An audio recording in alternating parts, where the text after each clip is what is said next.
Hello students, हम यहाँ पर एल्गी के क्लासिफिकेशन पे बात कर रहे हैं। और जैसा मैंने आपको बताया कि एल्गी को क्लासिफाई किया गया है 3 क्लासेस के अंदर।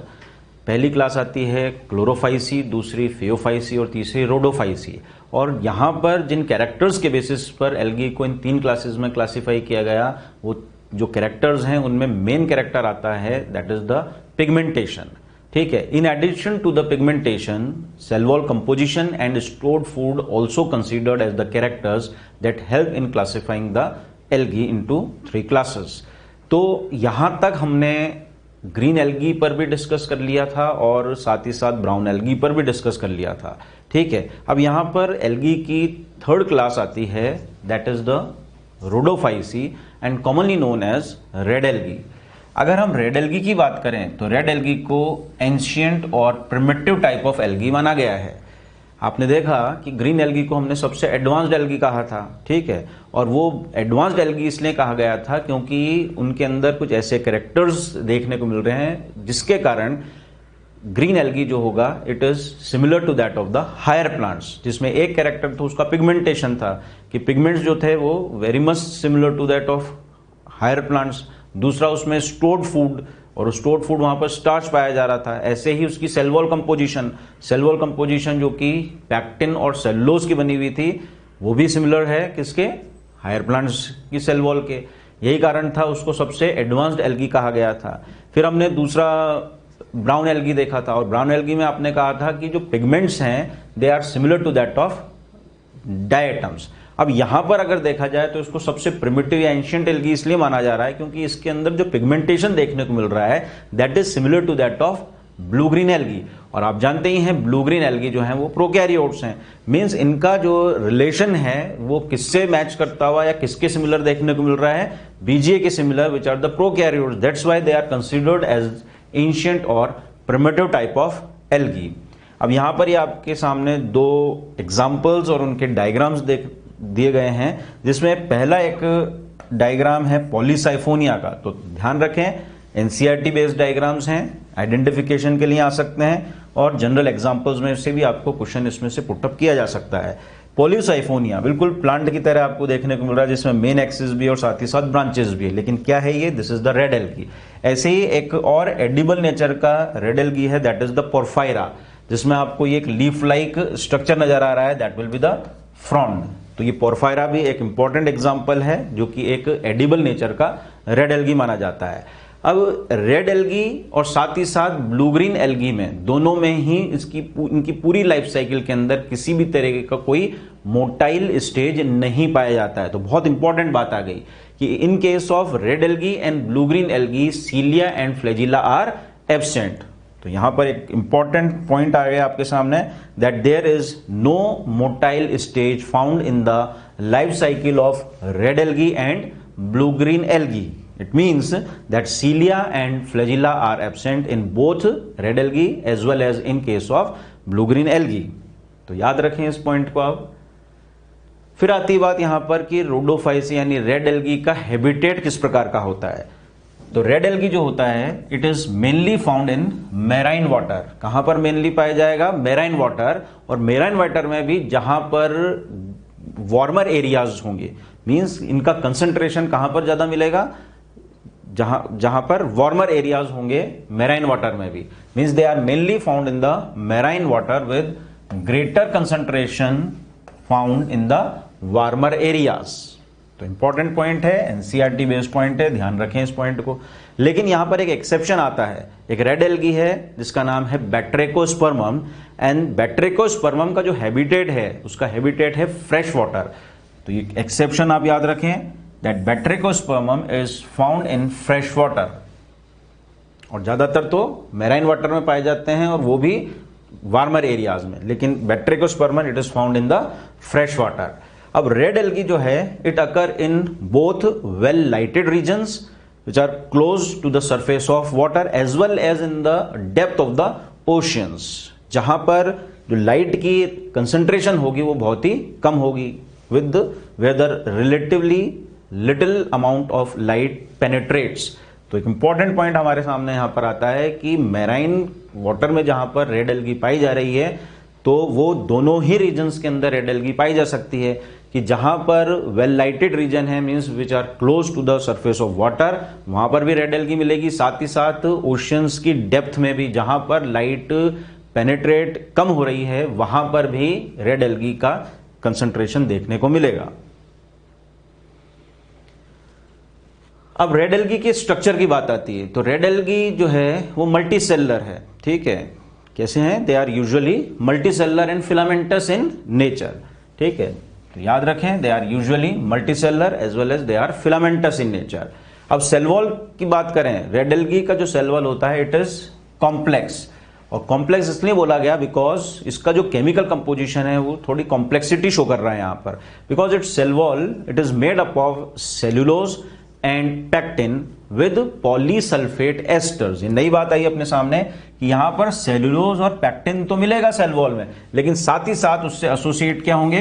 Polysulphate asters. तो इंपॉर्टेंट पॉइंट है, एग्जाम में आपसे पूछा जा सकता है कि रेड एल्गी का जो सेल वॉल है वो किसका बना हुआ होता है? It is made up of cellulose and pectin along with the polysulphate esters. लेकिन कुछ रेड एल्गी ऐसे भी हैं which secrete and deposit the calcium carbonate, और यही रीजन है they appear like the coral reefs. वो कैसे अपीयरेंस देते हैं? जैसे कि कोरल्स हों, ठीक है। तो याद रखें that's there are some of the red algae which secrete and deposit the calcium carbonate and thus they appear like the corals. अब यहां पर सबसे इंपॉर्टेंट पॉइंट आता है हमारे लिए, दैट इज द पिगमेंटेशन, कि रेड एल्गी का पिगमेंटेशन किस प्रकार का है। आप जानते हैं यूनिवर्सल पिगमेंट जो सब एल्गी में पाया जा रहा है वो कौन सा है? Chlorophyll A and beta carotene. तो वो यहां पर भी होगा, क्लोरोफिल ए भी है और बीटा कैरोटीन भी है। लेकिन इसको बाकी की एल्गी से कैसे डिफरेंशिएट किया जाए? तो वो डिफरेंशिएटिंग पिगमेंट्स कौन कौन से हैं? तो डिफरेंशिएटिंग पिगमेंट यहां पर मिल रहा है, एक तो क्लोरोफिल डी और मिल रहा है यहां पर फाइकोबिलिन्स। और ये जो फाइकोबिलिन्स है यहां पर आर फाइकोइरिथ्रिन और आर फाइकोसाइनिन की फॉर्म में है। This R phycoerythrin it impart red colour, ये रेड कलर पिगमेंट है, जबकि R phycocyanin it is blue coloured pigment. तो डिफरेंशिएटिंग पॉइंट आपके सामने आ गया। हमने देखा था ग्रीन एल्गी के अंदर यूनिवर्सल पिगमेंट्स के अलावा जो पिगमेंट थे वो कौन से थे? एक तो क्लोरोफिल बी था, ठीक है, और साथ ही साथ वहां पर जेंथोफिल पाया जा रहा था, वायला एंड ल्यूटियाजेंथिन। ऐसे ही हमने ब्राउन एल्गी के अंदर देखा, वहां पर यूनिवर्सल पिगमेंट्स तो थे, लेकिन उसके अलावा जो पिगमेंट्स पाए जा रहे थे वो था क्लोरोफिल सी और जेंथोफिल, और उस जेंथोफिल का टाइप जो था वहां पर फ्यूकोजेंथिन। लेकिन रेड एल्गी के अंदर जो डिफरेंशिएटिंग पिगमेंट पाया जा रहा है एक तो क्लोरोफिल डी है और साथ ही साथ फाइकोबिलिन्स हैं, that is R phycoerythrin and R phycocyanin. और आर फाइकोइरिथ्रिन रेड कलर का होता है जबकि आर फाइकोसाइनिन ब्लू कलर का। अब रेड एल्गी का जो रेड कलर आता है वो किस वजह से आता है? इस फाइकोइरिथ्रिन की वजह से। Means in case of red algae R phycoerythrin is dominant pigment and that's why it imparts red color or it provide red color to the red algae. Now on the basis of pigments, red algae it is similar to that of BGA. किसके similar है ये? Blue green algae के। मैंने शुरुआत में आपको बताया कि रेड एल्गी को मोस्ट प्रिमिटिव या एंशियंट टाइप क्यों माना जा रहा है, क्योंकि इसका जो पिगमेंटेशन है it is similar to that of BGA। तो याद रखें, इंपॉर्टेंट पॉइंट है, पूछा जा सकता है कि रेड एल्गी पिगमेंट्स के बेसिस पर किसके सिमिलर है? It is similar to that of blue green algae. अब स्टोर्ड फूड की बात करें तो रेड एल्गी का जो स्टोर्ड फूड है that is floridean starch, and this floridean starch is structurally similar to glycogen and amylopectin. Very important, इस साल का क्वेश्चन है ये, जो नीट 2020 में पूछा गया है। तो इंपॉर्टेंट है, नीट 2020 में पूछा गया क्वेश्चन है। Floridean starch it is structurally similar to glycogen and amylopectin. अब रेड एल्गी के रिप्रोडक्शन की बात करें हम, और रिप्रोडक्शन में यहां पर भी एसेक्सुअल मोड और सेक्सुअल मोड ऑफ रिप्रोडक्शन की बात आती है। तो एसेक्सुअल मोड ऑफ रिप्रोडक्शन की अगर बात की जाए तो it occurs by means of non motile spores. यहां पर जो एसेक्सुअल रिप्रोडक्शन होगा वो किसके द्वारा होगा? नॉन मोटाइल स्पोर्स के द्वारा। फिर हम सेक्सुअल मोड ऑफ रिप्रोडक्शन की बात करें तो सेक्सुअल मोड ऑफ रिप्रोडक्शन यहां पर केवल ऊगैमस देखने को मिलता है। Sexual reproduction is only oogamous, isogamous या एनआइसोगेमस यहां पर नहीं मिलेगा। Now this sexual reproduction which is oogamous type, it is accompanied by complex post fertilization developments. Important है, एनसीईआरटी बेस्ड लाइन है, ध्यान रखें कि जब इनमें फर्टिलाइजेशन हो जाता है तो उसके बाद भी यहां पर कुछ और टाइप के स्पोर्स बनेंगे जिससे कि उसकी लाइफ साइकिल में कॉम्प्लेक्सिटी आती हुई दिखती है। तो जो डेवलपमेंट हो रहे हैं वो कॉम्प्लेक्स नेचर के डेवलपमेंट है, लेकिन कब है? After the fertilization. इसीलिए हमने यहां पर लिखा कि फर्टिलाइजेशन जो होगा oogamous होगा and it is accompanied by complex post fertilization developments. वैसे तो हम जानते ही हैं कि जो लाइफ साइकिल है एल्गी का वो general life cycle haplontic nature का है, क्योंकि ज्यादातर एल्गी जो होते हैं वो हैप्लॉइड नेचर के होते हैं। लेकिन यहां पर भी एक एक्सेप्शन हमारे लिए है, दैट इज पॉलीसाइफोनिया। और पॉलीसाइफोनिया की जो लाइफ साइकिल है it is considered as haplodiplontic type of life cycle. फिर बात आती है इकोनॉमिक इंपॉर्टेंस के बारे में। जैसे हमने ग्रीन एल्गी साथ ही साथ ब्राउन एल्गी के इकोनॉमिक वैल्यूज देखे, उसी प्रकार हम यहां पर रेड एल्गी के इकोनॉमिक वैल्यूज भी देखने जा रहे हैं। बहुत इंपॉर्टेंट है, क्वेश्चन पुटअप किया जाता है इस इकोनॉमिक इंपॉर्टेंस में से। तो हर एक पॉइंट यहां पर जो मैं बताने जा रहा हूं उसको आप ध्यान से सुने और इसको ध्यान से रिमेंबर रखना ही है, भूलना नहीं है। इसमें से कहीं से भी क्वेश्चन पुटअप किया जा सकता है आपके लिए। अब एक एग्जाम्पल आता है पोरफायरा। शुरुआत में जो डायग्राम देखा था फ्रॉन्ड वाला, ठीक है, दैट इज द पोरफायरा। और ये पोरफायरा जो है it is an edible algae and it is used as a food. एक एडिबल नेचर का रेड एल्गी कौन सा? पोरफायरा। और ये एक फूड की तरह काम में लिया जाता है। तो बहुत ही इंपॉर्टेंट एग्जांपल आपके सामने यहां पर आते हैं, जेलिडियम एंड ग्रेसिलेरिया। ये बहुत इंपॉर्टेंट है, दोनों ही एग्जांपल्स, जेलिडियम एंड ग्रेसिलेरिया। और ये दोनों ही ऐसे रेड एल्गी हैं जिनसे एक हाइड्रोकोलॉइड ऑप्टेन होता है, दैट इज अगार अगार। नाम याद रखना है, कौन सा हाइड्रोकोलॉइड ऑप्टेन होता है? Agar agar. This agar agar which is a hydrocolloid और phycocolloid, it is obtained from red algae that is gelidium and gracilaria. और आप जानते ही हैं फाइकोकोलॉइड या हाइड्रोकोलॉइड क्या होते हैं? Which have high water holding capacity, जिसके अंदर वाटर को होल्ड करने की बहुत ही ज्यादा कैपेसिटी होती है, वे हाइड्रोकोलॉइड या फाइकोकोलॉइड्स कहलाते हैं। तो अगार अगार भी क्या है? एक प्रकार का हाइड्रोकोलॉइड या फाइकोकोलॉइड है। और किससे ऑब्टेन हो रहा है? जेलिडियम और ग्रेसिलेरिया से। अब ये जो अगार अगार है ये कहां कहां पर काम आता है? It is used to prepare the culture medium so as to grow the microbes. Laboratory conditions के अंदर यदि आप माइक्रोबियल ग्रोथ करवा रहे हैं और उसके लिए आपको कल्चर मीडियम बनाना है, तो उस कल्चर मीडियम को प्रिपेयर करने में हम किसकी मदद लेंगे? अगार अगार की मदद ली जाती है। So it is used in preparing the culture medium to grow the microbes. As well as this agar, it is also used in the preparation of ice creams and jellies. Ice creams और jellies को के preparations में भी agar agar का use किया जाता है। एक और एग्जांपल आपके सामने यहां पर आता है, ये भी बहुत इंपॉर्टेंट एग्जांपल है, दैट इज कॉन्ड्रस क्रिस्पस। अब ये कॉन्ड्रस क्रिस्पस जो होता है इससे भी एक कोलॉइड ऑप्टेन होता है, दैट इज कैरागीन। अब ये जो कैरागीन है ये किससे ऑप्टेन हो रहा है? याद रखें, कॉन्ड्रस क्रिस्पस नाम की रेड एल्गी से। अब ये जो कैरागीन है ये एक जिलेटिन एजेंट की तरह काम आता है in food industries. So this carrageenan it is used as a gelatin agent in food industries. और जिलेटिन एजेंट की तरह अगर इसको काम में ले जा रहा है तो जो भी फूड आइटम्स है उनको ये विस्कस बना देता है, यानी उनको गाढ़ा बना देता है। Means this carrageenan it is used to make the food items viscous. साथ ही साथ ये जो कैरागीन है it is used in the manufacturing of the capsule of medicine. जो मेडिसिन के कैप्सूल्स कवर आते हैं वो कैप्सूल कवर को बनाने में किसका रोल है? इस कैरागीन का ही इंपॉर्टेंट रोल है। अब रेड एल्गी के बाद यहां पर हम तीनों ही क्लास में क्या डिफरेंशिएटिंग पॉइंट्स हैं उनको इस टेबल के थ्रू यहां पर एक बार देखते हैं। आप जानते ही हैं एल्गी की 3 क्लासेस हैं, क्लोरोफाइसी, फियोफाइसी और रोडोफाइसी, जिनके कॉमन नेम्स भी आप जानते हैं। क्लोरोफाइसी को ग्रीन एल्गी, फियोफाइसी को ब्राउन एल्गी और रोडोफाइसी को रेड एल्गी कहा जा रहा है। यहां पर इंपॉर्टेंट पॉइंट मैंने आपको बताया था कि इनके नाम ग्रीन, ब्राउन और रेड क्यों पड़े, तो यहां पर पिगमेंट्स में देख लेते हैं क्यों पड़े वो नाम।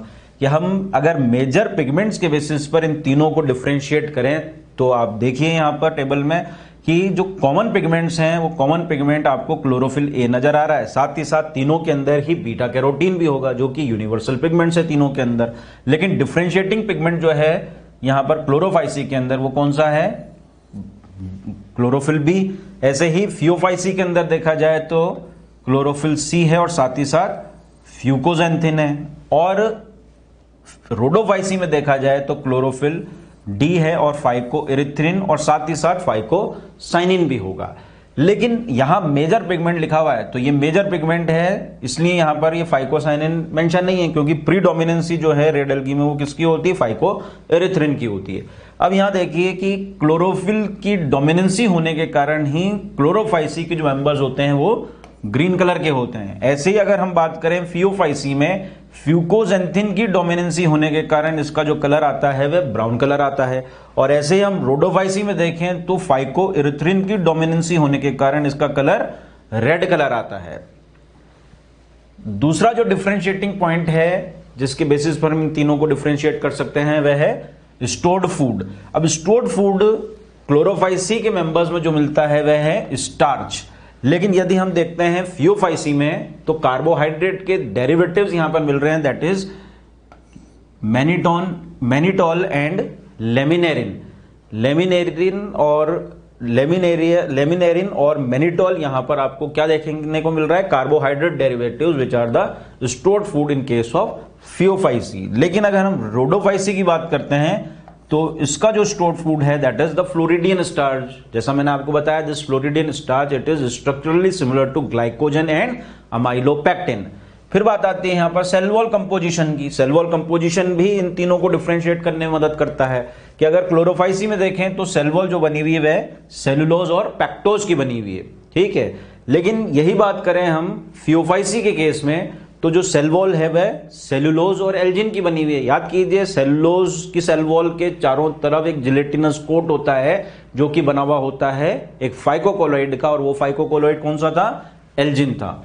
ठीक रोडोफाइसी में हम देखें तो सेल वॉल का जो कंपोजिशन होता है it is made up of cellulose and pectin along with the polysulphate asters. तो ये तीनों में आपको डिफरेंस समझ में आ गया होगा कि इनकी सेल वॉल में क्या डिफरेंसेस हैं। फिर यहां पर 2 पॉइंट और लेके चल रहे हैं हम, एक तो फ्लैजिला और एक हैबिटेट।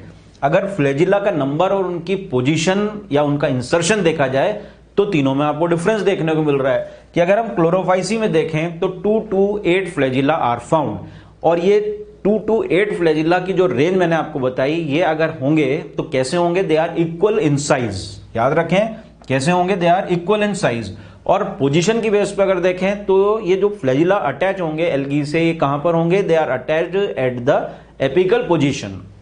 लेकिन यही बात हम फियोफाइसी में करते हैं तो फियोफाइसी के अंदर only 2 flagella are found and both of these flagella they are unequal in size, और इनकी पोजीशन जो होगी इंसर्शन की वो कहां पर होगी, they are lateral in position, laterally attached होते हैं। ये ध्यान रखें, अनइक्वल होंगे और लेटरली अटैच्ड होंगे, ये इक्वल होंगे और एपिकली अटैच्ड होते हैं। और रोडोफाइसी में हमने देखा ही है, no motile stage is found in its life cycle. तो यहां पर ना तो कोई सीलिया ना ही कोई फ्लैजिला देखने को मिलता है, means flagella they are absent in case of red algae. अगर हैबिटेट की बात करें तो क्लोरोफाइसी के जो मेंबर्स होते हैं they are cosmopolitan, means they are found in fresh water, they are also found in marine water as well as in brackish water. लेकिन अगर हम बात करते हैं फियोफाइसी में तो फियोफाइसी के जो मेंबर्स हैं they are mostly found in the marine water. कुछ हो सकते हैं जो फ्रेश वाटर या ब्रैकिश वाटर में पाए जाए, लेकिन अगर रोडोफाइसी की बात करें तो रोडोफाइसी के भी ज्यादातर जो मेंबर्स होते हैं वे मेराइन वाटर में पाए जाते हैं, ठीक है। तो फ्रेश वाटर और ब्रैकिश वाटर में कुछ मेंबर्स पाए जा सकते हैं, ठीक है। एक एक्सेप्शन मैंने आपको बताया भी था, बैट्रिकोस्पर्मम ऐसा रेड एल्गी जो कि फ्रेश वाटर में पाया जाता है। तो मोस्टली इसका भी हैबिटेट मैराइन वाटर ही होगा। तो ये टेबल जो है ये डिफरेंशिएटिंग पॉइंट्स शो करती है तीनों ही एल्गी की क्लासेस के बारे में। तो ध्यान रखें इसमें भी जो इंपॉर्टेंट पॉइंट है, मेजर पिगमेंट्स, स्टोर्ड फूड और सेल वॉल, कम से कम ये पॉइंट्स बहुत ही इंपॉर्टेंट हैं यहां पर regarding these 3 classes of algae. अब यहां पर एक नोट में आपको कुछ एग्जांपल्स मेंशन कर रखे हैं कि आपसे डायरेक्टली क्वेश्चन पुटअप किया जाए कि कौन कौन से एल्गी हैं जो एक तरीके से फूड सोर्स की तरह काम आ रहे हैं। तो ये ध्यान रखें, पोरफायरा, लेमिनेरिया एंड सार्गेसम। जानते हैं आप पोरफायरा जो है ये एक, अगर हम देखें इसको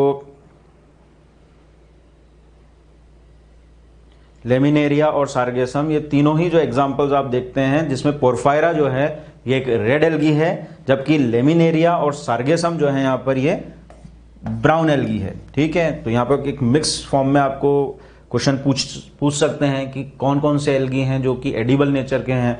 तो पोरफायरा, लेमिनेरिया और sargassum, these are the algae which are used as a food.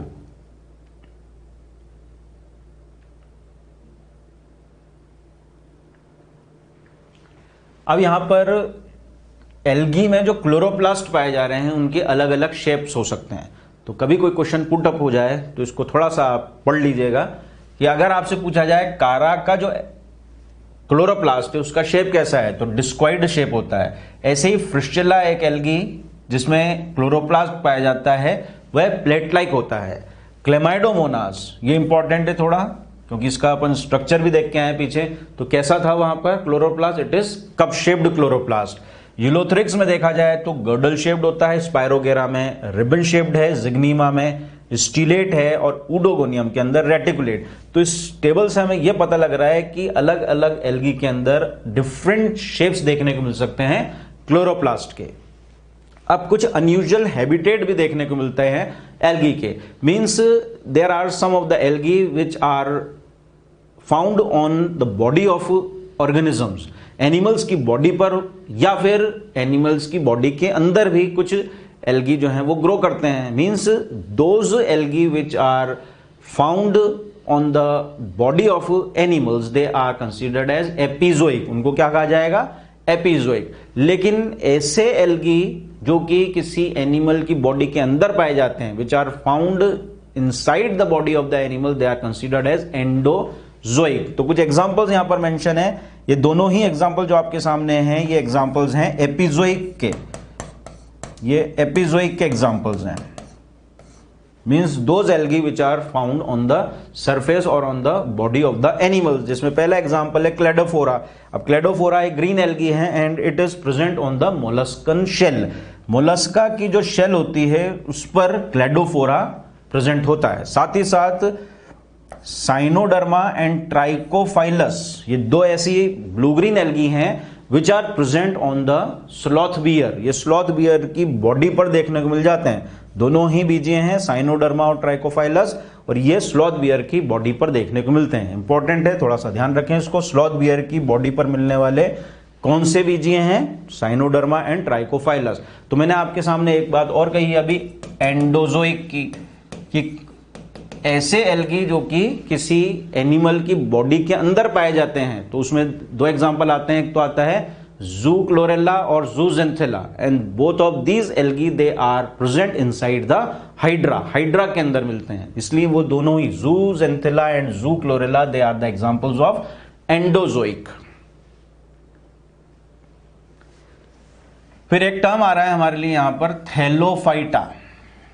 ठीक है, थैलोफाइटा का मतलब समझ ही रहे होंगे आप, ऐसे प्लांट जिसमें स्ट्रक्चर जो आपको मिल रहा है, उसकी बॉडी स्ट्रक्चर जो मिल रही है वो थैलस लाइक मिल रही है, इसलिए ये टर्म आया थैलोफाइटा। तो according to two kingdom classification, algae, fungi and prokaryotes they were placed in thallophyta. और कारण क्या था इनको थैलोफाइटा में रखने का, because their plant body it is just like that of thallus, इनकी plant body thalloid plant body थी। इस कारण से एल्गी को, फंजाई को और प्रोकैरियोट्स को according to two kingdom classification कहां पर प्लेस किया गया, placed in Thallophyta. Why, because their plant body is thallus, thalloid plant body होने के कारण इनको थैलोफाइट्स में रखा गया। अब थैलोफाइटा में हम मेल और फीमेल सेक्स ऑर्गन्स की अगर बात करते हैं तो मेल सेक्स ऑर्गन को कहा जाता है यहां पर एंथ्रीडिया। ध्यान रखें, मेल सेक्स ऑर्गन को क्या कहा जाएगा, एंथ्रीडिया, और फीमेल सेक्स ऑर्गन्स को यहां पर कहा जाता है ऊगोनिया। अब ये जो एंथ्रीडिया और ऊगोनिया यहां पर हैं, these sex organs they are unicellular and jacketless. कैसा नेचर होगा इनका, यूनिसेलुलर और जैकेटलेस। शुरुआत में हमने देखा है इस बात को, ठीक है, हमने कंपेयर भी करवाया था इसको ब्रायोफाइट के आर्किगोनियम के साथ। ठीक है, तो याद रखें थैलोफाइट में मेल सेक्स ऑर्गन को एंथ्रीडिया और फीमेल सेक्स ऑर्गन को ऊगोनिया कहा जाता है। Both of these sex organs they are unicellular and jacketless. And what is jacket, jacket अगर होगी तो वो क्या होती है, it is a layer of sterile cells. अब सेक्सुअल रिप्रोडक्शन जो थैलोफाइट्स में देखने को मिल रहे हैं वो आइसोगेमस भी देखने को मिलता है, एनाइसोगेमस भी देखने को मिलता है और साथ ही साथ oogamous भी देखने को मिलता है। तो तीनों तरह के sexual mode of reproduction thallophytes के मेंबर में शो होते हैं। In case of Thallophyta sexual reproduction takes place through zygotic meiosis.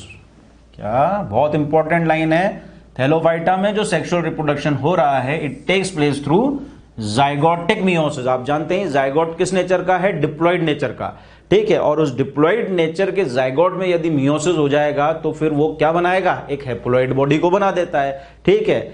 इसका मतलब ये हुआ कि यहां पर जाइगोट से एम्ब्रियो का फॉर्मेशन नहीं होगा। तो बहुत इंपॉर्टेंट कैरेक्टरिस्टिक फीचर है कि in case of thallophytes zygotic meiosis will occur and that's why the embryo is not form. तो एम्ब्रियो का फॉर्मेशन यहां पर देखने को नहीं मिलेगा। क्यों नहीं मिलेगा, क्योंकि यहां पर जाइगोट के अंदर मियोसिस हो जाता है, ठीक है। तो जाइगोटिक मियोसिस एक बहुत ही इंपॉर्टेंट कैरेक्टरिस्टिक फीचर है थैलोफाइट्स का। Absence of embryo formation is one of the unique character of thallophytes और यही कारण है थैलोफाइट्स को नॉन एम्ब्रियोफाइट्स कहा जाता है, ठीक है। ध्यान रखें कि यहां पर जाइगोटिक मियोसिस होता है और जाइगोटिक मियोसिस होने के कारण यहां पर एम्ब्रियो नहीं बनेगा। Means this absence of embryo formation is one of the unique feature of thallophytes और यही रीजन है thallophytes they are considered as non embryophytes. अब एक इंपॉर्टेंट नोट आपके सामने यहां पर दे रखा है कि जो एल्गी वर्ड हम यूज करते हैं ये किस ऑर्गेनिजम्स के लिए यूज कर सकते हैं। This word algae, it refers to those organisms which are usually aquatic in nature। कैसे हो, वो aquatic नेचर के हों, वो फोटोसिंथेसिस करवाते हो मींस फोटोसिंथेटिक नेचर के हों, उनकी बॉडी थैलॉइड हो, हैविंग थैलॉइड बॉडी, और उनके अंदर जो क्लोरोफिल पिगमेंट पाया जा रहा है वो क्लोरोफिल ए पाया जा रहा है, हैविंग क्लोरोफिल ए। तो अगर ऐसे ऑर्गेनिजम्स हैं जिनमें ये कैरेक्टर्स पाए जा रहे हैं तो उनके लिए हम जो टर्म यूज कर सकते हैं वो कौन सा, एल्गी टर्म यूज कर सकते हैं। So this word algae it refers to those organism which are usually aquatic, photosynthetic, having thalloid body and having chlorophyll a pigment. तो यहां पर ये एल्गी अपना कंप्लीट होता है जिसमें हमने तीनों ही क्लासेस के बारे में डिस्कस कर लिया, उनके कैरेक्टर्स के बारे में डिस्कस किया, उनके डिफरेंशिएटिंग पॉइंट्स के बारे में डिस्कस किया, ठीक है। अब इसके बाद हम प्लांट किंगडम के ही एक और मेंबर पे बात करने जा रहे हैं, दैट इज द ब्रायोफाइटा। बहुत इंपॉर्टेंट टॉपिक है, लाइफ साइकिल को, इनके जनरल कैरेक्टर्स को, इसकी क्लासेस के बारे में बहुत ही ध्यान से यहां पर आपको सुनना है। तो एल्गी यहां पर कंप्लीट होता है। Now we will proceed to Bryophyta. Now after algae, we have to discuss another member of kingdom Plantae, that is Bryophyta। जैसे कि हमने देखा कि एल्गी के अंदर भी किसी तरह का कोई वेस्कुलर टिश्यू का फॉर्मेशन नहीं हुआ था, तो वो भी कैसे थे, नॉन वेस्कुलर थे। ठीक उसी तरीके से ब्रायोफाइट्स के अंदर भी किसी तरह का कोई भी वेस्कुलर टिश्यू फॉर्म नहीं होता है, ना तो जाइलम ना ही phloem. That means they are also considered as non vascular plants. तो ब्रायोफाइट जो हैं ये bryophytes they are non vascular, ये नॉन वेस्कुलर होते हैं, ये नॉन वेस्कुलर होंगे। अब एक बात और यहां पर कि यहां पर जो सेक्स ऑर्गन्स होते हैं, दो sex organs they are hidden और दे आर नॉट विजिबल और you can say they are less developed. तो ऐसे प्लांट्स जिसमें लेस डेवलप्ड सेक्स ऑर्गन्स हों या जो हिडन नेचर के सेक्स ऑर्गन्स हों उनको हम क्रिप्टोगेम्स बोलते हैं। तो ब्रायोफाइट्स क्या माने जाएंगे, क्रिप्टोगेम्स माने जाएंगे। तो हम ब्रायोफाइटा को बोल सकते हैं नॉन वेस्कुलर क्रिप्टोगेम्स।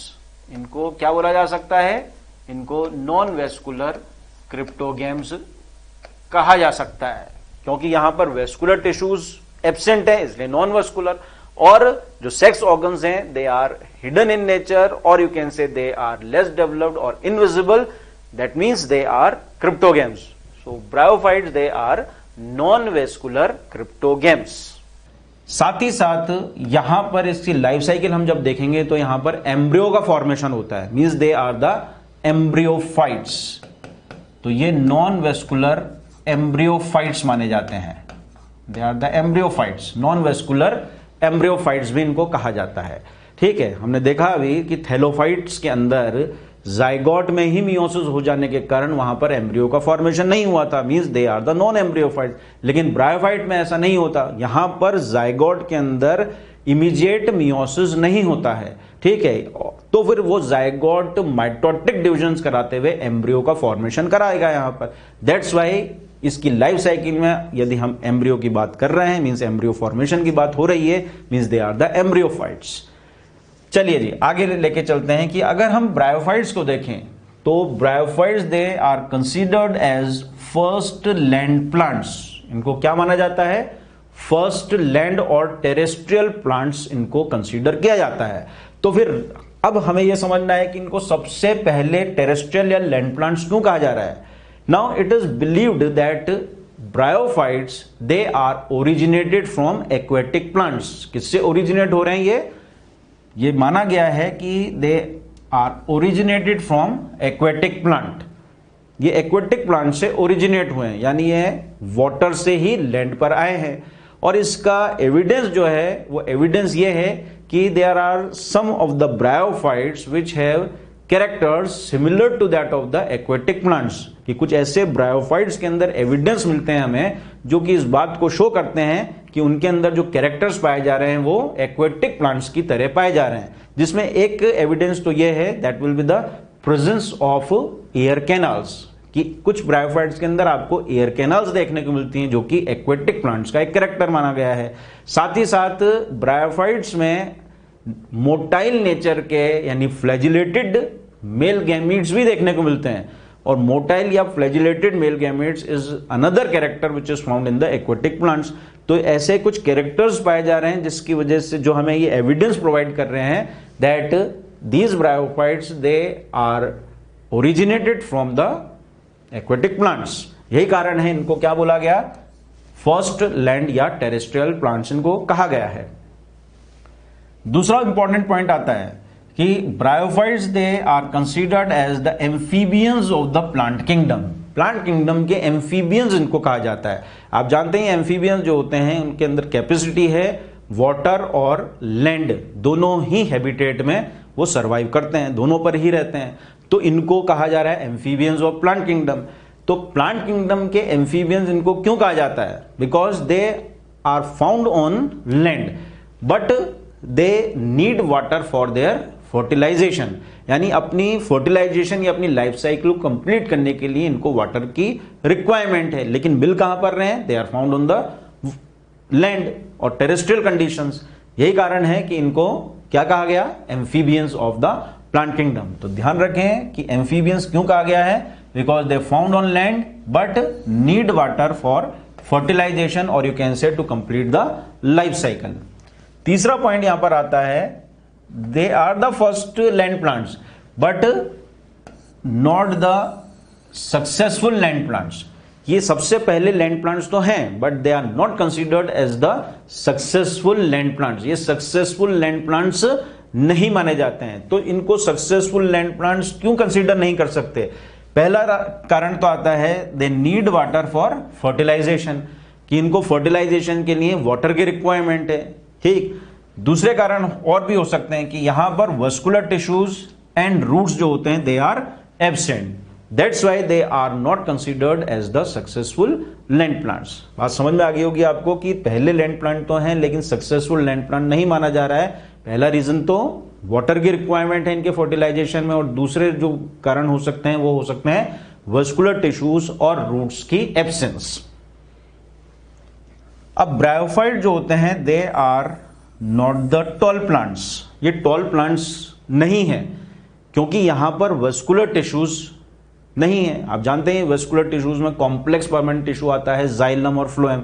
जाइलम ही है जो कि वाटर कंडक्शन में मदद करता है। अब यहां पर जाइलम एब्सेंट है तो यहां पर वाटर का कंडक्शन हायर या ऊंची हाइट्स पर पॉसिबल नहीं होगा प्लांट के अंदर। That's why these are not the tall plants because the vascular tissues and as well as the roots are absent। कि यहां पर vascular tissues और roots absent होने के कारण ब्रायोफाइट्स जो हैं वो ज्यादा हाइट के नहीं होते, they are not the tall plants।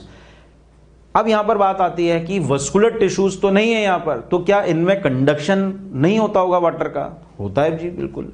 क्यों होता है और कौन कराता है? तो जो ब्रायोफाइट्स की बॉडी बनी हुई है वो किसकी बनी हुई है? पेरेन्काइमा की बनी हुई होती है, और यहां पर यही पेरेन्काइमा है जो कि मदद करता है वाटर कंडक्शन में। और आप जानते हैं parenchyma is the simple permanent tissue. तो एक इंपॉर्टेंट बात हमारे सामने आती है कि यहां पर जो वाटर कंडक्शन या वाटर ट्रांसपोर्ट होता है, it takes place with the help of the parenchyma, क्योंकि ब्रायोफाइट की जो पूरी बॉडी बनी हुई है वो किसकी बनी हुई है? It is composed of parenchyma, and this parenchyma is a simple permanent tissue. अगर हम इसके स्ट्रक्चर की बात करें तो इसके स्ट्रक्चर में आप देखिए कि यहां पर रूट्स जो होते हैं वो एब्सेंट होते हैं, ठीक है। True stem and true leaves भी यहां पर एब्सेंट है, लेकिन स्टेम लाइक और लीफ लाइक स्ट्रक्चर्स यहां पर देखने को मिलते हैं, ठीक है। याद रखें कि रूट्स तो एब्सेंट है, साथ ही साथ ट्रू स्टेम और ट्रू लीफ भी नहीं है, लेकिन स्टेम लाइक और लीफ लाइक स्ट्रक्चर्स यहां पर प्रेजेंट होंगे, which are functionally similar to that of the stem and leaves of higher plants, जो कि किसके सिमिलर है? स्ट्रक्चरली हायर प्लांट्स में पाए जाने वाले स्टेम और लीफ के सिमिलर होंगे। तो ध्यान रखें, stem like and leaf like structures are present which are functionally similar to that of higher plants. फिर ये सियोफाइट्स हैं। सियोफाइट्स का मतलब आप जानते हैं जो शेडी प्लेसेस में ग्रो करते हैं, means they prefer to grow in moist and shady places. तो ये कुछ जनरल कैरेक्टर्स हैं रिगार्डिंग ब्रायोफाइट्स। हर एक पॉइंट बहुत इंपॉर्टेंट है आगे के चैप्टर को समझने के लिए, इसलिए यहां पर हर एक पॉइंट मैंने यहां पर आपको अच्छे से समझाया है, हर एक पॉइंट को आपको डिटेल में यहां पर समझना है। Now we have to discuss about the sexual reproduction in bryophytes. किस पे बात कर रहे हैं हम यहाँ पर? Regarding sexual reproduction in bryophytes. तो bryophytes के अंदर जब sexual reproduction की बात आती है तो यहाँ पर आपको पता होना चाहिए about the nature of the sex organs, कि यहाँ पर sex organs को क्या बोला जा रहा है, sex organs का nature किस प्रकार का है। तो देखिए कि bryophytes में जो sex organs होते हैं वह मल्टीसेलुलर और जैकेटेड होते हैं। इसको कंपेयर करवाएं अगर हम, कि हमने देखा एल्गी में, तो एल्गी के जो सेक्स ऑर्गन्स थे वे किस नेचर के थे? यूनिसेलुलर थे और जैकेटलेस थे। जैकेट आपको बताया था मैंने। What is jacket? Jacket is a layer of sterile cells, कि अगर वो लेयर पाई जाएगी उन स्टेराइल सेल्स की किसी सेक्स ऑर्गन के बाहर तो वो सेक्स ऑर्गन जैकेटेड माना जाएगा, लेकिन अगर वो लेयर एब्सेंट है तो आप उसको जैकेटलेस बोलेंगे। तो यहां पर कैसा मिलता है sex organ? They are multicellular and jacketed, but in case of algae the sex organs are unicellular and jacketless. Exception था वहां पर कारा में मल्टीसेलुलर और जैकेटेड थे, लेकिन बाकी के एल्गी के मेंबर्स में देखा जाए तो यूनिसेलुलर और जैकेटलेस। लेकिन अगर हम ब्रायोफाइट्स की बात करें तो सेक्स ऑर्गन्स का नेचर मल्टीसेलुलर और जैकेटेड होगा। फिर बात आती है कि मेल सेक्स ऑर्गन को क्या बोला जाता है और फीमेल सेक्स ऑर्गन को क्या कहा जाता है ब्रायोफाइट्स में। तो ब्रायोफाइट्स में male sex organ is known as antheridium and female sex organ is known as archegonium. लेकिन यही बात हमने एल्गी में कही, तो एल्गी में हमने कहा था मेल सेक्स ऑर्गन को तो एंथ्रीडियम ही, लेकिन फीमेल सेक्स ऑर्गन को वहां पर कहा गया था ओगोनियम। तो एक डिफरेंस आया यहां पर कि एल्गी में किस नाम से जान रहे हैं और ब्रायोफाइट्स में किस नाम से जान रहे हैं सेक्स ऑर्गन्स को। तो डिफरेंस जो आया वो फीमेल सेक्स ऑर्गन में आया। वहां पर फीमेल सेक्स ऑर्गन को ओगोनियम बोलते थे, तो यहां पर क्या बोल रहे हैं? यहां पर आर्कीगोनियम बोला जा रहा है।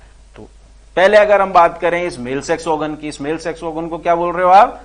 एंथ्रीडियम। इस एंथ्रीडियम को अगर देखें तो कुछ इस प्रकार से ये एंथ्रीडियम बनता है। ये इस तरीके से स्ट्रक्चर बन सकता है। मान लीजिए इसमें कि मल्टीसेलुलर होगा, ये मल्टीसेलुलर है,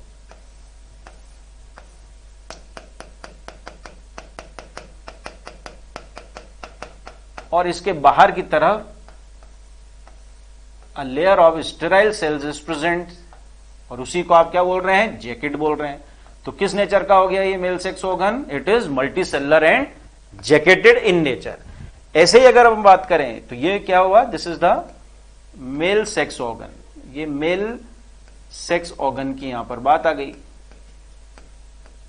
this is the mail sex organ. ऐसे ही अगर हम बात करें फीमेल सेक्स ऑर्गन को, तो फीमेल सेक्स ऑर्गन को कहा जाता है आर्कीगोनियम। अब यहां पर इंपॉर्टेंट बात आती है कि ब्रायोफाइट्स में जो आर्कीगोनियम देखने को मिलता है, इट इज फ्लास्क शेप्ड, ये फ्लास्क शेप्ड देखने को मिलेगा। तो फ्लास्क शेप्ड आर्किगोनियम देखने को मिलता है। तो अगर इसका भी डायग्राम अपन बना लें तो कुछ इस तरीके से आपको दिखेगा। ये फ्लास्क शेप्ड यहां पर बन के आता है। ये भी मल्टी सेलुलर होगा।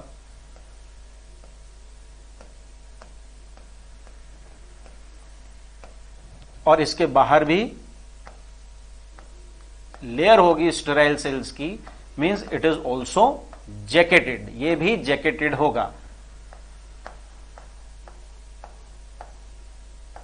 ये भी जैकेटेड है। तो ये हो गया यहां पर, this is the female sex organ which is flash shaped in nature.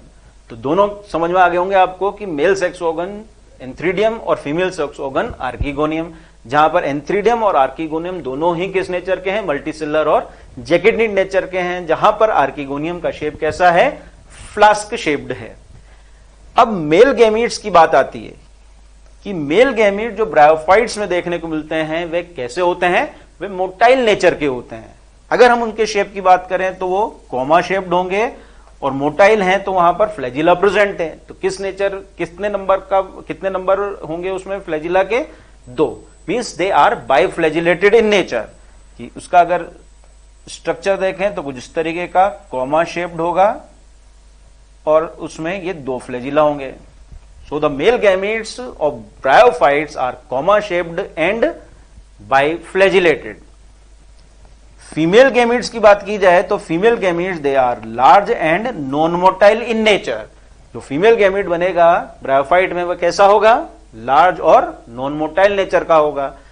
ये जो फीमेल गैमीट बन के आ रहा है ये कहां पे बनेगा, इसी फीमेल सेक्स ऑर्गन के अंदर, मींस आर्किगोनियम के अंदर। तो ये जो सेल है ये फीमेल गैमीट है और इसी फीमेल गैमीट को यहां पर एग सेल बोल दिया जाता है। तो egg is equivalent to that of female gamete and that female gamete और egg is large and non motile in nature. तो ये बहुत इंपॉर्टेंट बात ध्यान में रखिएगा कि मेल गैमीट्स और फीमेल गैमीट्स का नेचर ब्रायोफाइट्स में कैसा है। Male gametes they are comma shaped and biflagellated, means motile in nature, and female gametes they are large and non motile in nature. Male gametes का formation antheridium के अंदर होता है, जबकि फीमेल गैमीट्स का formation female sex organ means archegonium के अंदर होगा, जहां पर वो फील गैमीट किस नाम से जाना जा रहा है, एग के नाम से जाना जाता है। अब बात आती है यहां पर फर्टिलाइजेशन की। ब्रायोफाइट्स के अंदर जो फर्टिलाइजेशन देखने को मिलता है it is oogamous and zoidogamous type. दोनों को ही समझ लेते हैं कि oogamous भी बोला जा रहा है और zoidogamous भी बोला जा रहा है। तो ऐसा क्यों? सबसे पहले अगर हम इस oogamous की बात करें तो आपने oogamie पढ़ी रखी है।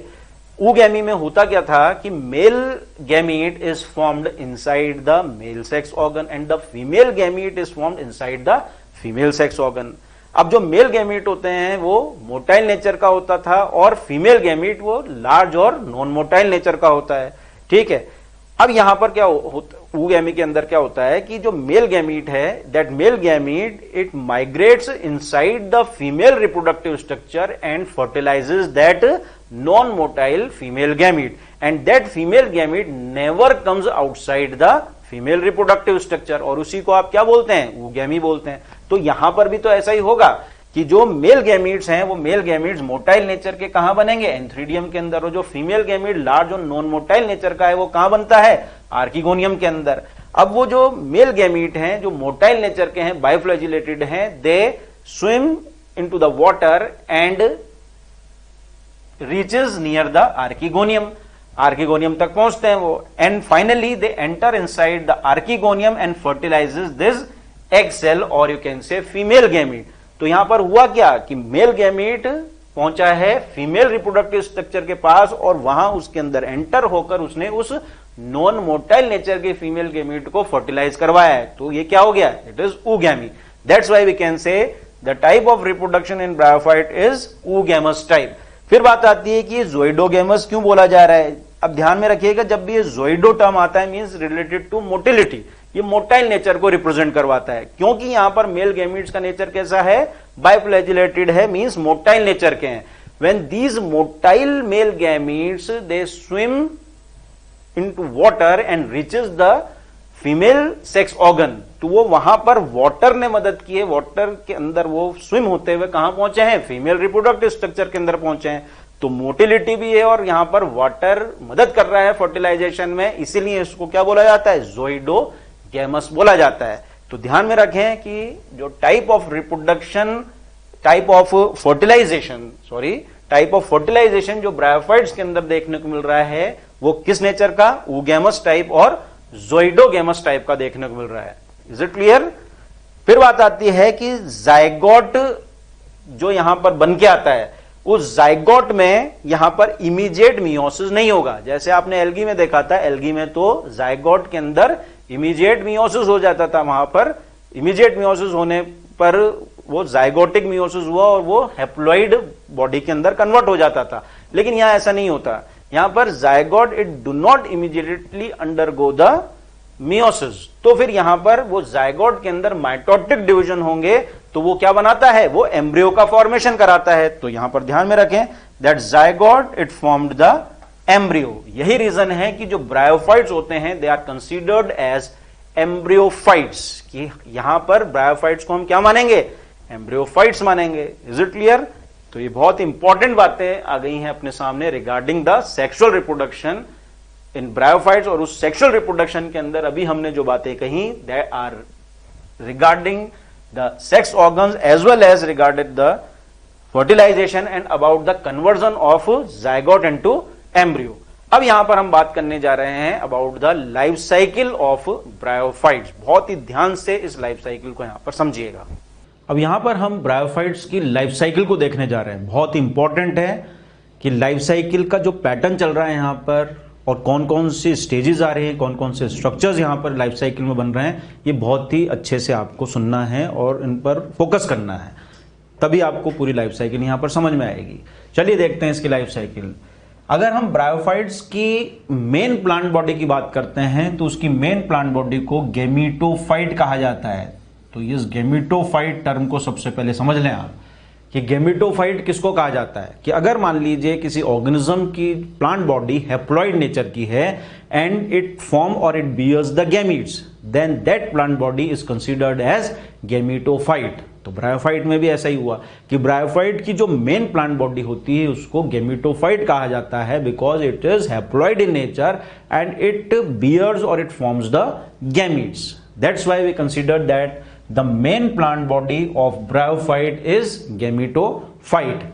Now this gametophytic plant body it bears the sex organs, कि इस gametophytic plant body पर क्या बन के आएंगे, सेक्स ऑर्गन्स बन के आएंगे। और वो सेक्स ऑर्गन कौन से, मेल सेक्स ऑर्गन भी और साथ ही साथ फीमेल सेक्स ऑर्गन भी। Male sex organ is known as antheridia. क्या कहेंगे हम मेल सेक्स ऑर्गन को, एंथ्रीडिया, जबकि फीमेल सेक्स ऑर्गन जो होगा उसको कहा जाएगा Archegonia. So this is the male sex organ and this is the female sex organ. And both of these sex organs they are haploid in nature. कैसे होंगे, haploid nature के होंगे। तो ध्यान रखें कि आपसे पूछ लिया जाए क्वेश्चन यहां पर कि ब्रायोफाइट्स के अंदर एंथ्रीडिया और आर्कीगोनिया का फॉर्मेशन कहां पर होता है, तो आपका जवाब होगा कि उसकी मेन प्लांट बॉडी यानी गेमिटोफाइट पर ही होता है, जहां पर मेल सेक्स ऑर्गन को एंथ्रीडिया कहा जाता है और फीमेल सेक्स ऑर्गन को आर्कीगोनिया कहा जाता है। नेचर आपको पता ही इन दोनों का कि एंथ्रीडिया हो और या आर्कीगोनिया हो, दोनों ही मल्टी सेलुलर नेचर के होंगे एंड बोथ आर जैकेटेड, दोनों ही में चारों तरफ वो सराउंडेड होंगे एक जैकेट से, a layer of sterile cell से, इसलिए उसका नेचर जैकेटेड माना जाएगा। चलिए जी आगे बात करते हैं। और जब एंथ्रीडिया की आप बात करेंगे तो एंथ्रीडिया में तो बनेंगे जो कि मेल सेक्स ऑर्गन है उसमें मेल गैमीट का फॉर्मेशन होगा। आर्कीगोनिया फीमेल सेक्स ऑर्गन है तो उसके अंदर फीमेल गैमीट का फॉर्मेशन होता है। तो एंथ्रीडिया के अंदर बन के आएंगे male gametes and those male gametes they are known as antherozoids.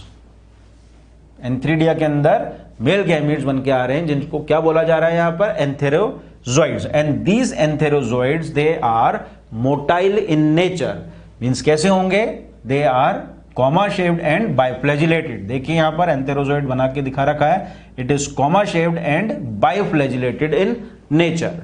ऐसे ही हम आर्कीगोनिया की बात करते हैं तो आर्कीगोनिया के अंदर बन के आता है female gamete and that female gamete is known as egg. Now this egg is large and non-motile in nature. कैसा होगा वो? large होगा और non-motile nature का होगा. Both of these gametes they are also haploid in nature. haploid ही होते हैं gametes. तो अब इनका फ्यूजन होता है, एंथेरोजोइड्स और एग का फ्यूजन होगा, और वो फ्यूजन होगा तो ये मोटाइल नेचर के जो एंथेरोजोइड्स हैं they swim through water and reaches the archegonium and fertilizes the egg cell. क्या होगा कि एंथेरोजोइड जो कि मेल गैमीट्स हैं, मोटाइल नेचर के मेल गैमीट्स हैं, ये वाटर के थ्रू स्विम होते हुए कहां पहुंचेंगे? आर्किगोनियम में, और आर्किगोनियम में वे उस फीमेल गैमीट यानी एग सेल को फर्टिलाइज कर देते हैं. तो यहां पर जो फर्टिलाइजेशन हो रहा है वो जोइडोगेमी हो रही है. Means they need water for the fertilization. Motile nature के मेल गैमीट्स हैं और वाटर की ही मदद से वो आर्किगोनियम में पहुंचते हुए उस एग सेल को फर्टिलाइज कर देते हैं. जब यहां पर फर्टिलाइजेशन हो जाएगा, एंथेरोजोइड और एग सेल का फ्यूजन हो जाएगा, then it give rise to diploid zygote. क्या बन के आ जाएगा? Diploid zygote. अभी तक आपने मेन प्लांट बॉडी से गैमीट्स तक की जो बात कही, आपको इसमें सारे स्ट्रक्चर्स हैप्लॉइड नजर आ रहे हैं. इसका मतलब ये पूरी जो जनरेशन अभी तक अपन देख रहे थे ये सारी गैमीटोफाइटिक जनरेशन थी, हैप्लॉइड जनरेशन थी. लेकिन अब यहां पर after fusion of these two gametes यहां पर डिप्लॉइड जाइगोट बन के आ गया. यानी जाइगोट जो डिप्लॉइड बन के आया वो किसको इनिशिएट करवा रहा है? यहां पर ये डिप्लॉइड जनरेशन को इनिशिएट करवाने का काम करता है. अब ये जो जाइगोट यहां बना, इसमें इमीडिएट मियोसिस नहीं होगा. जैसे थैलोफाइट्स या एल्गी में अपन देखते थे, वहां पर जाइगोट के अंदर मियोसिस हो जाता था.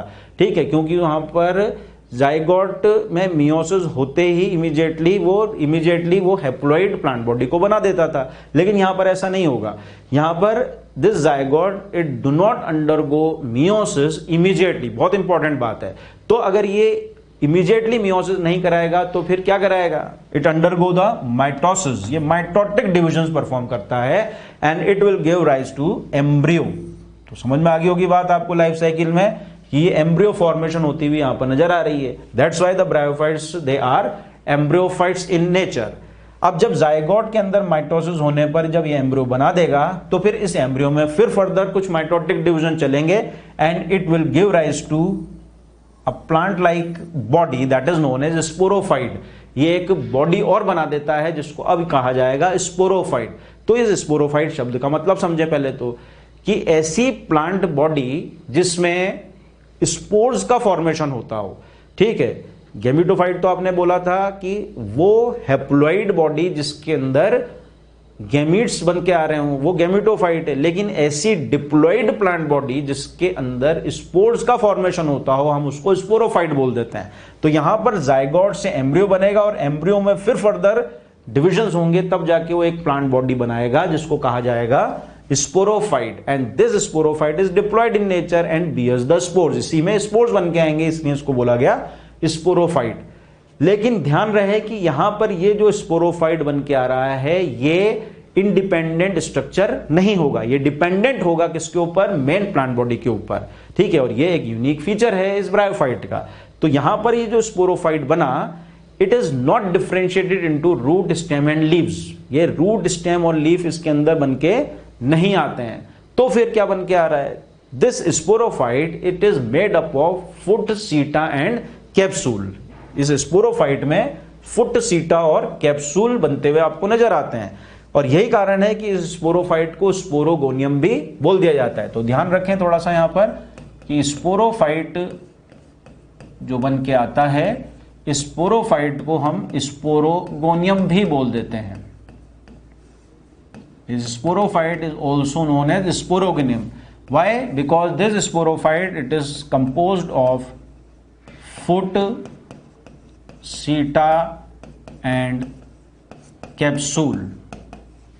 तो ये स्पोरोफिटिक बॉडी जो यहां पर बन के आएगी it is not differentiated into root, stem and leaves but it is composed of foot, seta and capsule and that's why this sporophyte is also known as sporogonium. अब ये जो स्पोरोफाइट बन के आ रहा है, इस स्पोरोफाइट में आपने बोला फुट, सीटा और कैप्सूल है. सपोज यहां पर ये कैप्सूल पार्ट हो गया, ये सीटा पार्ट हो गया और ये हो गया फुट पार्ट। तो ये जो कैप्सूल बन के आता है इसमें जो सेल्स होंगे, these cells they are the spore mother sales.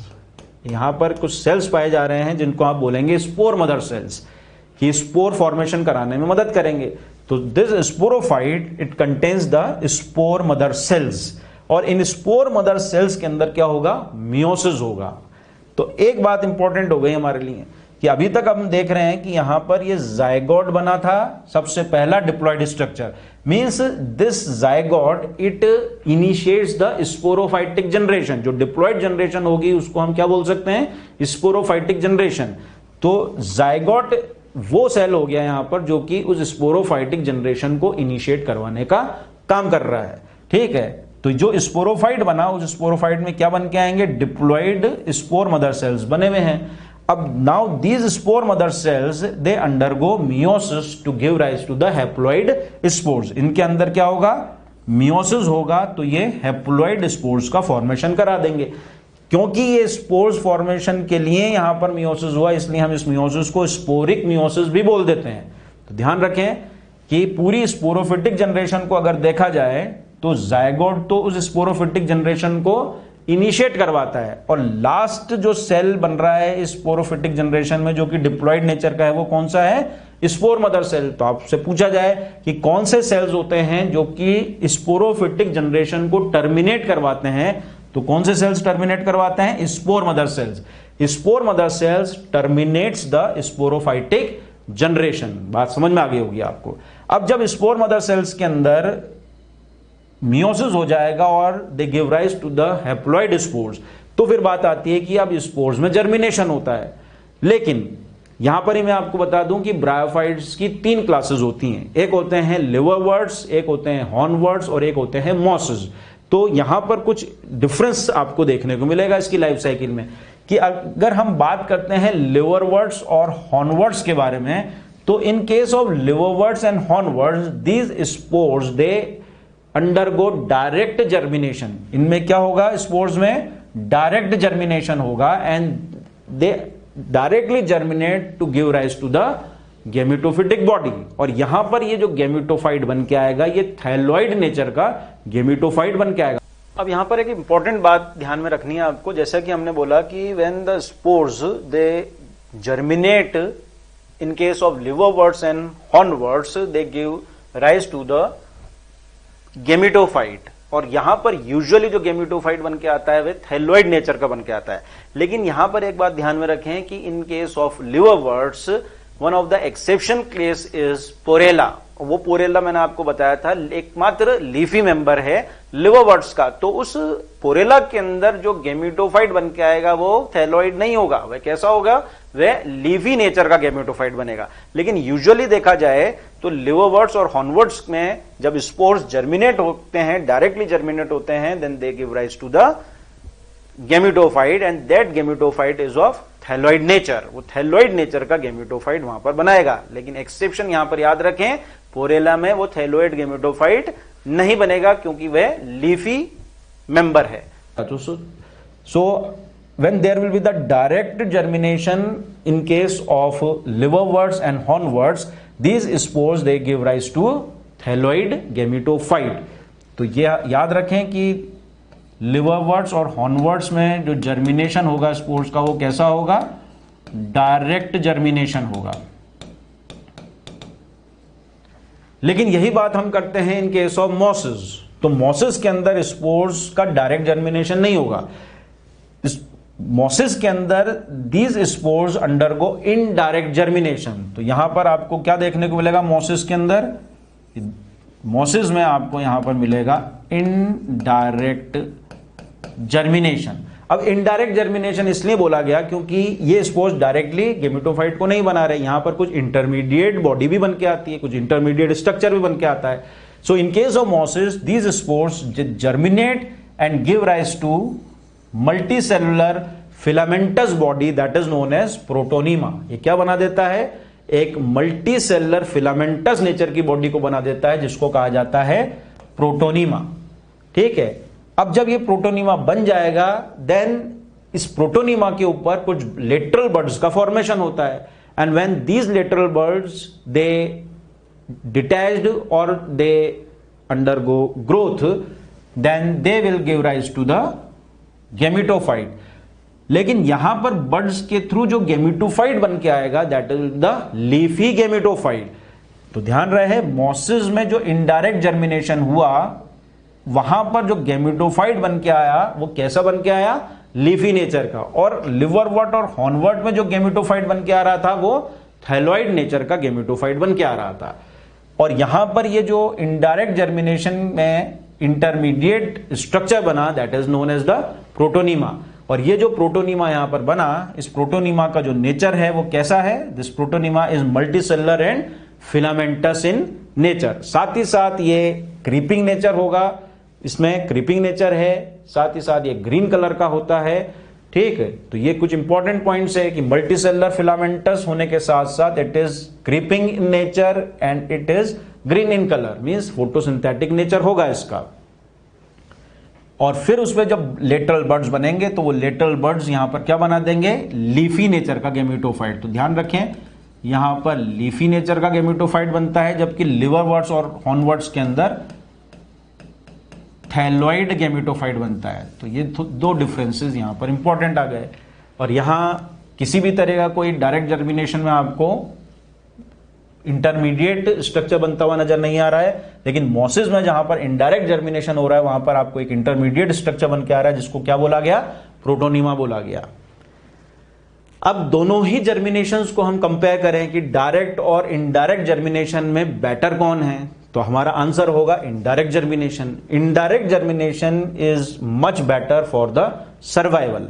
ठीक है, क्योंकि यहां पर क्लस्टर में ऑर्गेनिज्म बन के आएगा, तो सर्वाइवल रेट जो होगी वो इनडायरेक्ट जर्मिनेशन में ज्यादा होगी as compare to that of direct germination. यही रीजन है कि मॉसिस में इनडायरेक्ट जर्मिनेशन हो रहा है कि मॉसिस जो होते हैं they are gregarious in nature, means they are formed in clusters. तो मॉसिस की जो सर्वाइवल रेट होगी वो ज्यादा होगी क्योंकि वहां पर इनडायरेक्ट जर्मिनेशन देखने को मिलता है। तो ये पूरी लाइफ साइकिल आपको समझ में आ गई होगी। अब यहां पर ये डिफरेंशिएट कर दें हम कि जो जो हैप्लॉइड स्ट्रक्चर्स बनते हुए आ रहे हैं, कि यहां पर स्पोर्स के आगे भी अपन ने देखा ये गेमिटोफाइट, फिर ये प्रोटोनीमा, बर्ड्स, ये सब क्या है, हैप्लॉइड स्ट्रक्चर्स है।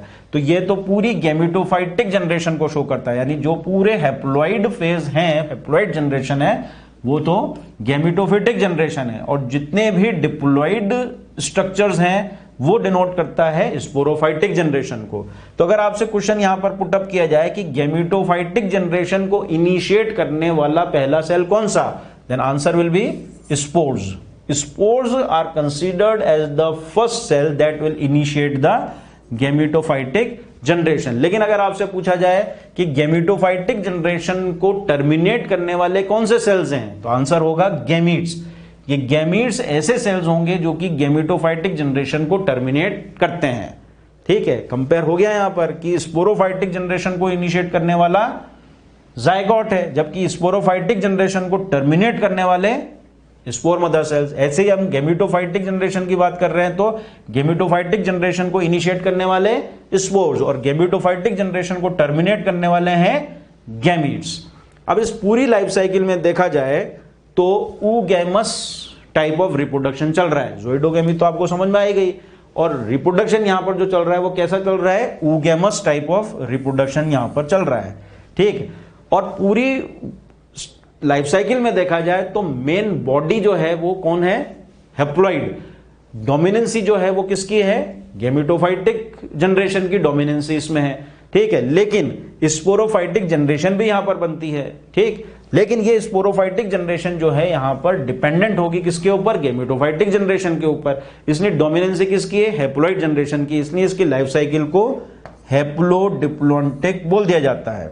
So in case of the bryophyte, sporophyte is dependent on gametophyte. Very important line कि ब्रायोफाइट्स के अंदर जो स्पोरोफाइट बन रहा है it is not independent in nature, it is dependent on gametophyte, and this is considered as the unique character of the bryophytes.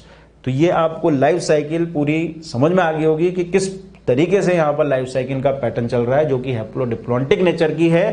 हमने यहाँ पर देखा ही है कि मेन बॉडी जो है वो गेमिटोफिटिक है, उस गेमिटोफिटिक बॉडी में ही क्या बन के आते हैं, सेक्स ऑर्गन्स बन के आते हैं, फिर उसमें बन के आते हैं मेल और फीमेल गैमेट्स। जब उनका फर्टिलाइजेशन होता है तो बन के आता है जाइगोट, जाइगोट से एम्ब्रियो का फॉर्मेशन होता है, एम्ब्रियो से एक स्पोरोफाइट बनेगा और स्पोरोफाइट जो यहाँ पर बनेगा it is composed of foot seta and capsule, इसीलिए इसको स्पोरोगोनियम बोल दिया जाता है। इसी स्पोरोफाइट के जो सेल्स हैं they are the spore mother cells, when they undergo meiosis they give rise to the spores. और इन स्पोर्स में जब जर्मिनेशन होगा विच मे बी डायरेक्ट और इनडायरेक्ट, डायरेक्ट जो होता है वो लिवरवर्ट और हॉर्नवर्ट में होता है, तो स्पोर्स डायरेक्टली जर्मिनेट होते हुए क्या बना देते हैं, थैलोइड गेमिटोफाइट। लेकिन यदि हम मोसिस में देखते हैं then these spores they undergo indirect germination to form a intermediate structure that is known as the protonema. और ये जो प्रोटोनीमा यहां पर बनता है मल्टीसेलुलर फिलामेंटस नेचर का होता है, क्रीपिंग नेचर का होता है, ग्रीन कलर का होता है, मींस फोटोसिंथेटिक नेचर होगा। और इस प्रोटोनीमा पर कुछ लेटरल बर्ड्स बनते हैं और ये लेटरल बर्ड्स आगे डेवलप होके लीफी नेचर का गेमिटोफाइट बना देते हैं। अब यहां पर आगे हम और डिस्कस करेंगे, लेकिन एक बात और ध्यान रखें कि ये जो प्रोटोनीमा यहां पर बन रहा है कि अगर ये प्रोटोनीमा स्पोर से बन के आ रहा है तो हम इसको प्राइमरी प्रोटोनीमा मानेंगे। लेकिन अगर मान लीजिए इस लाइफ साइकिल में ये स्पोर के अलावा किसी और दूसरे पार्ट से बन के आया है protonema, then that protonema is considered as the secondary protonema. So remember that point, that if the protonema is formed from spores, then that protonema is known as the primary protonema. But if the protonema is formed from any other part other than the spore, then that protonema is considered as the secondary protonema. So this is all about the life cycle of bryophytes. अब यहां पर इसमें हम इसके classes में discuss करेंगे और वो 3 क्लासेस आपके सामने जो आएंगी ब्रायोफाइट्स की, उसमें सबसे पहली क्लास होगी लिवरवर्ट्स की, दूसरी क्लास होगी हॉर्नवर्ट्स की और तीसरी क्लास होगी मोसिस की। तो आगे हम डिस्कस करेंगे इनके क्लासेस के बारे में।